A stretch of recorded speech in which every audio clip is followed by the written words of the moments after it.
નમસ્કાર વિદ્યાર્થી મિત્રો, આજના વિડીયોની અંદર આપણે પ્રકરણ 7 આલ્કોહોલ, ફિનોલ અને ઇથર ના કેટલાક અગત્યના પ્રશ્નોની ચર્ચા કરવાની છે. તો વિદ્યાર્થીઓ, આ પ્રકરણ ખૂબ જ અગત્યનું પ્રકરણ કહી શકાય, કારણ પાર્ટ બી ની અંદર આ પ્રકરણમાંથી જનરલ વિકલ્પ સાથે 9 ગુણનું બોર્ડમાં પૂછવાનું છે. ફરીથી એક વખત તમને વાત કરું, પાર્ટ બી માં આ પ્રકરણમાંથી જનરલ વિકલ્પ સાથે 9 ગુણનું પૂછવામાં આવશે. 50 માર્ક્સનો આપણો પાર્ટ બી છે, જેમાંથી 9 માર્ક્સનું જો આ પ્રકરણમાંથી પૂછવાનું હોય તો આ પ્રકરણ પરીક્ષાની દ્રષ્ટિએ ખૂબ જ અગત્યનું થઈ જાય છે. એટલે તેના દરેક પ્રશ્નને તમારે ધ્યાનથી જોવાના છે અને તે તૈયાર કરવાના છે. અગત્યના પ્રશ્નની પણ ચર્ચા કરીશું. તે પહેલા બોર્ડની થોડી બ્લુપ્રિન્ટની વાત કરી લઈએ. તો બોર્ડની બ્લુપ્રિન્ટમાં પાર્ટ બી માં સેક્શન એ ની વાત કરીશું. તો સેક્શન એ માં આ પ્રકરણમાંથી સંભવિત 2 ગુણનો પ્રશ્ન પૂછવામાં આવશે. સેક્શન બી ની વાત કરું તો સેક્શન બી માં આ પ્રકરણમાંથી 3 ગુણનો પ્રશ્ન પૂછવાનો છે. અને સેક્શન સી ની વાત કરીએ તો સેક્શન સી માં આ પ્રકરણમાંથી 4 માર્ક્સનો પ્રશ્ન પૂછાશે. એટલે કે આશરે 9 ગુણનું આ પ્રકરણમાંથી આગામી બોર્ડની પરીક્ષામાં પૂછવામાં આવવાનું છે. તો તેના આપણે દરેક પ્રશ્નની અહીંયા આગળ ચર્ચા કરીશું. તો વિદ્યાર્થીઓ ખાસ ધ્યાન રાખશો. ગુણભાર 2 ના પ્રશ્નોની યાદીની વાત કરીશું. તો ગુણભાર 2 માં કેટલાક પ્રશ્નો છે. એમાં પહેલો પ્રશ્ન છે ફિનોલની ઝિંક રસ સાથેની પ્રક્રિયા તેમજ તેની ઓક્સિડેશન પ્રક્રિયા સમજાવવાની છે. બીજો પ્રશ્ન છે ક્લોરોબેન્ઝીનમાંથી ફિનોલના ઉત્પાદનની દાવ પદ્ધતિ, જે પરીક્ષાલક્ષી છે તે તમે નોટ્સ કરી લેશો. એટલે કે આ પરીક્ષાલક્ષી પ્રશ્ન છે, ક્લોરોબેન્ઝીનમાંથી ફિનોલના ઉત્પાદનની દાવ પદ્ધતિ સમજાવવાની. ત્રીજો પ્રશ્ન છે બેન્ઝીન સલ્ફોનિક એસિડમાંથી ફિનોલની બનાવટ સમજાવો. ચોથો પ્રશ્ન છે ડાયએઝોનિયમ ક્ષારમાંથી ફિનોલની બનાવટ સમજાવો. પાંચમો પ્રશ્ન છે ક્યુમિન પદ્ધતિ વડે ફિનોલનું ઉત્પાદન સમજાવો. તો આ પરીક્ષાલક્ષી પ્રશ્ન છે, એટલે કે તેને પણ તમે ખાસ તૈયાર કરજો. તો વિદ્યાર્થીઓ, આજે 4 પ્રશ્નોની વાત કરી. પ્રશ્ન નંબર 2, 3, 4 અને 5 એ ફિનોલના ઉત્પાદનની પદ્ધતિઓ છે. એટલે કે ફિનોલની બનાવટની આ 4 પદ્ધતિ છે, જે તમને ઇન્ડિવિડ્યુઅલ 2 માર્ક્સમાં પણ પૂછી શકાય છે. તો આ રીતના તમારે પ્રશ્ન કરવાના છે. વાત કરીશું છઠ્ઠો પ્રશ્ન. છઠ્ઠો પ્રશ્ન છે ફિનોલનો એસિડિક સ્વભાવ સમજાવતી માત્ર 2 પ્રક્રિયા લખવાની. સાતમો પ્રશ્ન છે ફિનોલમાંથી સેલિસિલિક એસિડ મેળવવાની પ્રક્રિયા સમજાવો. એટલે કે ફિનોલમાંથી સેલિસિલિક એસિડની બનાવટ એટલે કે કોલ્બે પ્રક્રિયા તમારે તૈયાર કરવાની. ઇન્ડિવિડ્યુઅલ એ 2 માર્ક્સમાં પણ પૂછી શકાય છે. આઠમો પ્રશ્ન છે એસ્પિરિનની બનાવટનું માત્ર સમીકરણ લખો અને તેના ઉપયોગ. તો મારી દ્રષ્ટિએ આ ખૂબ જ અગત્યનો પ્રશ્ન છે. તો વિદ્યાર્થીઓ, પ્રશ્ન નંબર 8 પણ પરીક્ષાલક્ષી છે, જે પણ તમે નોંધી લેશો. એસ્પિરિનની બનાવટનું માત્ર સમીકરણ લખો અને તેના ઉપયોગ જણાવવાના. હવે વાત કરીશું પ્રશ્ન નંબર 9. પ્રશ્ન નંબર 9 ફિનોલમાંથી સેલિસાલ્ડિહાઇડ મેળવવાની પ્રક્રિયા એટલે કે વીમર-ટીમાન પ્રક્રિયા સમજાવવાની.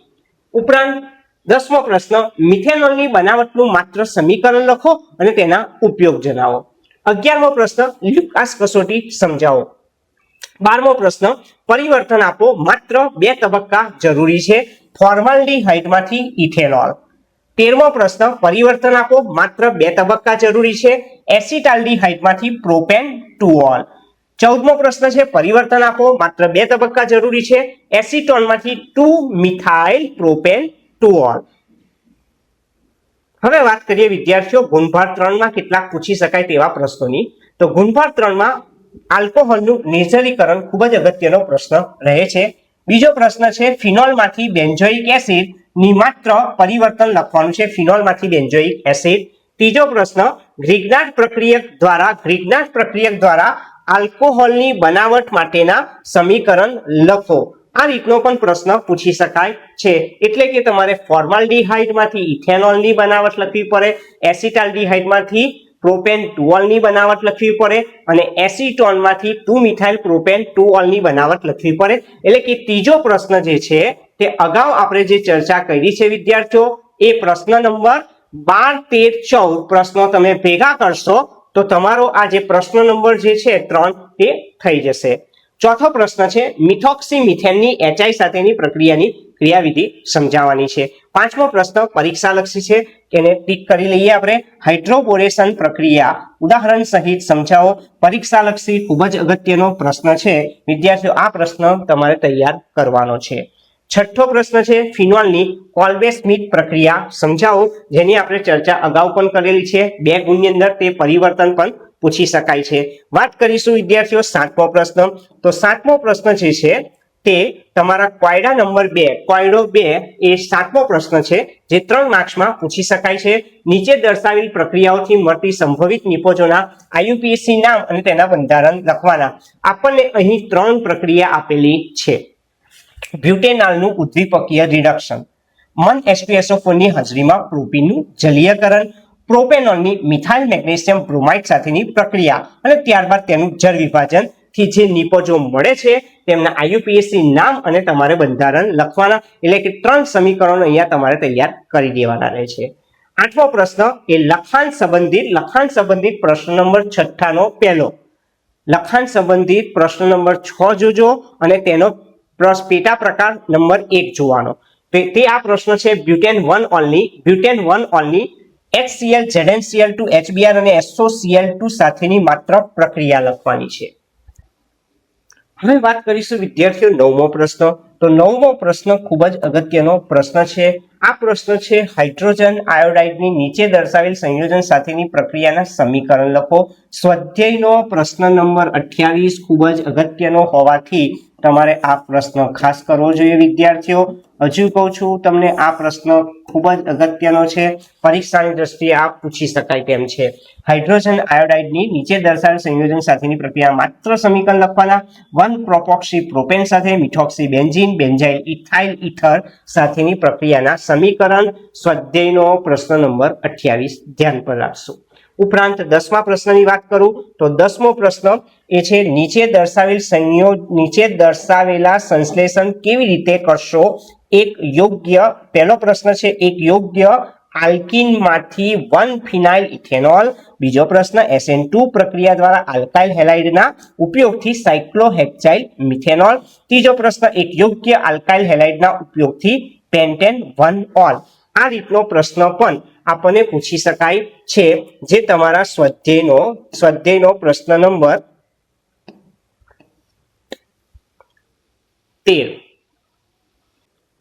હવે વાત કરીએ ગુણભાર 4 માં કેટલાક અગત્યના પ્રશ્નોની। તો ગુણભાર 4 માં પૂછી શકાય એવા પ્રશ્નોની વાત કરીશું। એમાં પહેલો પ્રશ્ન છે સ્વાધ્યાયનો પ્રશ્ન નંબર 17।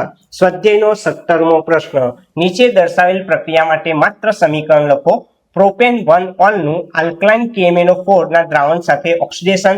બીજો ક્વેશ્ચન છે CH2 માં રહેલા બ્રોમિનની ફિનોલ સાથે પ્રક્રિયા। ત્રીજો ક્વેશ્ચન મંદ HNO3 ની ફિનોલ સાથે પ્રક્રિયા। ચોથો ક્વેશ્ચન ફિનોલની જલીય NaOH ની હાજરીમાં ક્લોરોફોર્મ સાથેની પ્રક્રિયાના માત્ર સમીકરણ લખવાના છે।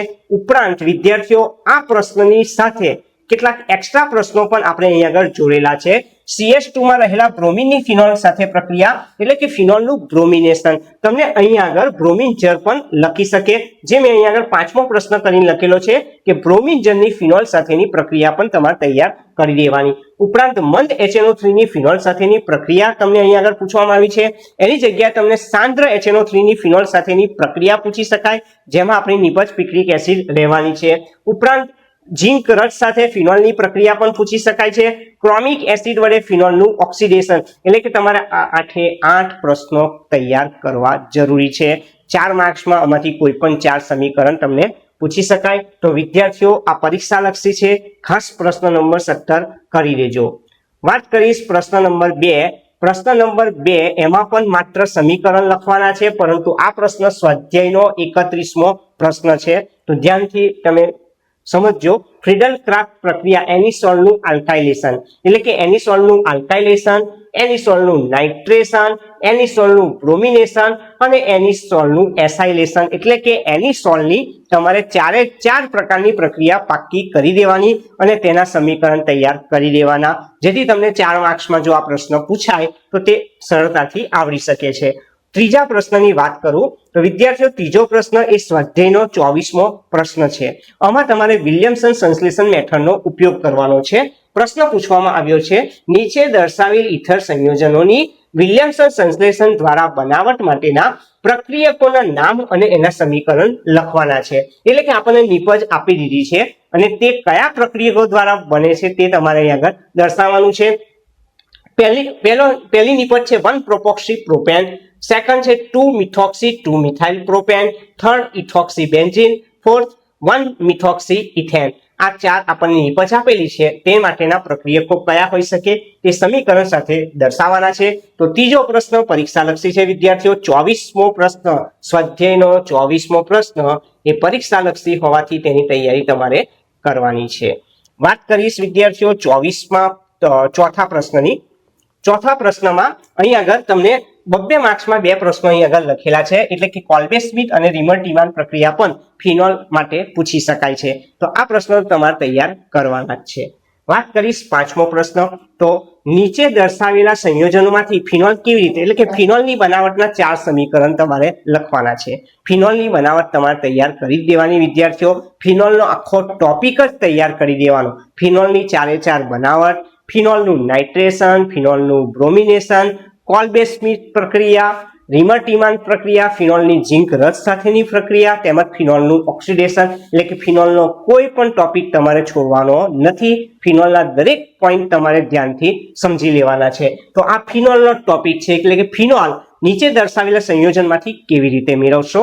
એમાં પહેલું છે ક્લોરોબેન્ઝીન, એટલે કે તમારે ડાઉ પદ્ધતિનો એમાં ઉપયોગ કરવાનો. બીજું છે બેન્ઝીન, એટલે કે તમારી ટેક્સ્ટમાં બેન્ઝીન સલ્ફોનિક એસિડમાંથી તમને ફિનોલની બનાવટ આપેલી છે તે જ પ્રશ્ન છે. ત્રીજો પ્રશ્ન છે એનિલ, એટલે એનિલિનમાંથી તમારે ડાયઝોનિયમ ક્ષાર મેળવવાનો અને ડાયઝોનિયમ ક્ષારમાંથી ફિનોલનું ઉત્પાદન કરવાનું છે. ચોથો પ્રશ્ન છે ક્યુમિન, એટલે કે ક્યુમિન પદ્ધતિ દ્વારા ફિનોલનું ઉત્પાદન. તો મારી દ્રષ્ટિએ તો પ્રશ્ન 5 બહુ જ અગત્યનો રહે છે. છઠ્ઠો પ્રશ્ન છે ફિનોલના ઉત્પાદનની એજ ડાઉ પદ્ધતિ અને ક્યુમિન પદ્ધતિ અહીં રિપીટ થાય છે. 7મો પ્રશ્ન છે પ્રાથમિક, દ્વિતીયક, તૃતીયક આલ્કોહોલ સંયોજનનું ઓક્સિડેશન ઉદાહરણ આપી સમજાવો. 8મો પ્રશ્ન છે આલ્ડીહાઇડ અને કીટોન સંયોજનની ગ્રિગ્નાર્ડ પ્રક્રિયક સાથેની કેન્દ્ર અનુરાગી યોગશીલ પ્રક્રિયા સમીકરણ સહિત સમજાવો. 9મો પ્રશ્ન છે નીચે દર્શાવેલી પ્રક્રિયાઓની નિપજ અંગે અનુમાન કરવાનું છે. અહીં તમને કેટલીક પ્રક્રિયાઓ આપેલી છે. લખાણ સંબંધિત પ્રશ્ન નંબર 12 છે જે તમારે તૈયાર કરવો પડશે. તો વિદ્યાર્થીઓ, આ વિડીયો તમને જો પસંદ આવ્યો હોય તો તેને લાઈક કરી લેશો, તેમજ તમારા વિદ્યાર્થી મિત્રો સાથે, સ્નેહીજનો સાથે તેમજ અન્ય સગા સંબંધી સાથે તેને શેર કરશો. ઉપરાંત અમારી ચેનલને સબસ્ક્રાઇબ કરજો.